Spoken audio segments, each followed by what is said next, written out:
नमस्कार दोस्तों, स्वागत है आपका हमारे YouTube चैनल में। आज की इस वीडियो में हम वट सावित्री पूजा का कथा का पाठ करेंगे।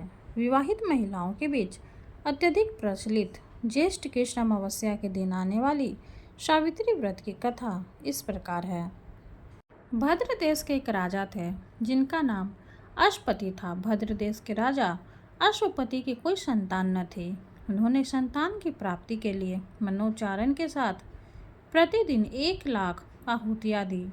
18 वर्षों तक यह क्रम जारी रहा। इसके बाद सावित्री देवी ने प्रकट होकर वर दिया कि राजन, तुझे एक तेजस्वी कन्या पैदा होगी। सावित्री देवी की कृपा से जन्म लेने के कारण से कन्या का नाम सावित्री रखा गया। कन्या बड़ी होकर बेहद रूपवान हुई। योग्य वर ना मिलने की वजह से सावित्री के पिता दुखी थे। उन्होंने कन्या को स्वयं वर तलाशने भेजा। सावित्री तपोवन में भटकने लगी। वहाँ शालो देश के राजा दुमतसेन रहते थे। क्योंकि उनका राज्य किसी ने छीन लिया था, उनके पुत्र सत्यवान को देखकर सावित्री ने पति के रूप में उनका वरण किया। ऋषि राज नारद को जब यह बात पता चली तो वह राजा अश्वपति के पास पहुँचे और कहा कि हे राजन, यह क्या कर रहे हैं आप? सत्यवान गुणवान है, धर्मात्मा है और बलवान भी है, पर उसकी आयु बहुत छोटी है। वह अल्पवायु है। 1 वर्ष के बाद ही उसकी मृत्यु हो जाएगी। ऋषिराज नारद की बात सुनकर राजा अश्वपति घोर चिंता में डूब गए। सावित्री ने उनके कारण पूछा तो राजा ने कहा, पुत्री, तुमने जिस राजकुमार को अपने वर के लिए चुना है वह अल्पायु है।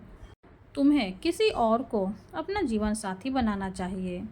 इस पर सावित्री ने कहा कि पिताजी, आर्य कन्या अपने पति का एक बार ही वरण करती है। राजा एक बार ही आज्ञा देता है और पंडित एक बार ही प्रतिज्ञा करते हैं और कन्यादान भी एक बार ही किया जाता है।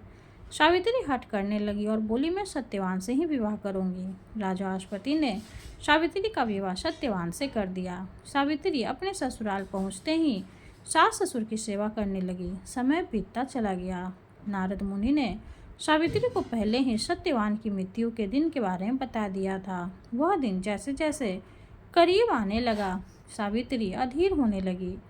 उन्होंने 3 दिन पहले से ही उपवास शुरू कर दिया। नारद मुनि द्वारा कथित निश्चित तिथि पर पितरों का पूजन किया। हर दिन की तरह सत्यवान उस दिन भी लकड़ी काटने जंगल चले गए। साथ में सावित्री भी गई। जंगल में पहुंचकर सत्यवान लकड़ी काटने के लिए एक पेड़ पर चढ़ गए। तभी उसके सिर में तेज दर्द होने लगा। दर्द से व्याकुल सत्यवान पेड़ से नीचे उतर गए। सावित्री अपना भविष्य समझ गई। सत्यवान के सिर को गोद में रखकर सावित्री सत्यवान का सिर सहलाने लगी। तभी वहाँ यमराज आते दिखे। यमराज अपने साथ सत्यवान को ले जाने लगे। सावित्री भी उनके पीछे पीछे चल पड़ी। यमराज ने सावित्री को समझाने की कोशिश की कि यही विधि का विधान है, लेकिन सावित्री नहीं मानी।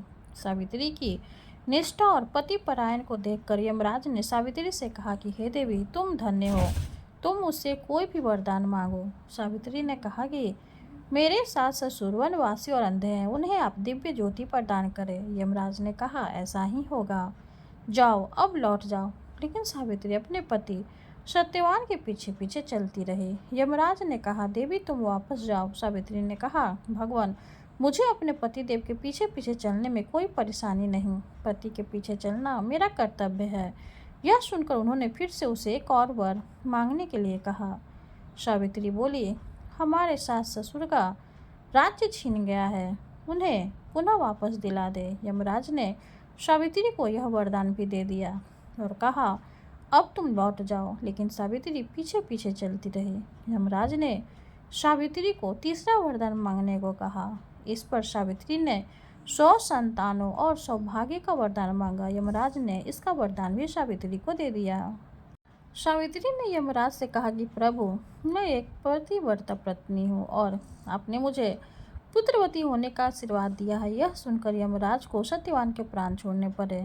यमराज अंतर्धान हो गए और सावित्री उसी वट वृक्ष के पास आ गई जहाँ उसके पति का मृत शरीर पड़ा था। सत्यवान जीवंत हो गया और दोनों खुशी खुशी अपने राज्य की ओर चल पड़े। दोनों जब घर पहुंचे तो देखा कि माता पिता को दिव्य ज्योति प्राप्त हो गई है। इस प्रकार सावित्री सत्यवान चिरकाल तक राज्य सुख भोगते रहे। अतः पतिव्रता सावित्री के अनुरूप ही प्रथम अपने सास ससुर का उचित पूजन करने के साथ ही अन्य विधियों को प्रारंभ करें। वट सावित्री व्रत करने और इस कथा को सुनने से उपवासक के वैवाहिक जीवन या जीवन साथी की आयु पर किसी प्रकार का कोई संकट आया भी हो तो वो टल जाता है। सावित्री माँ की जय हो। कथा संपूर्ण हुई। वीडियो अगर अच्छी लगे तो लाइक कर दे, चैनल को सब्सक्राइब कर दे। धन्यवाद।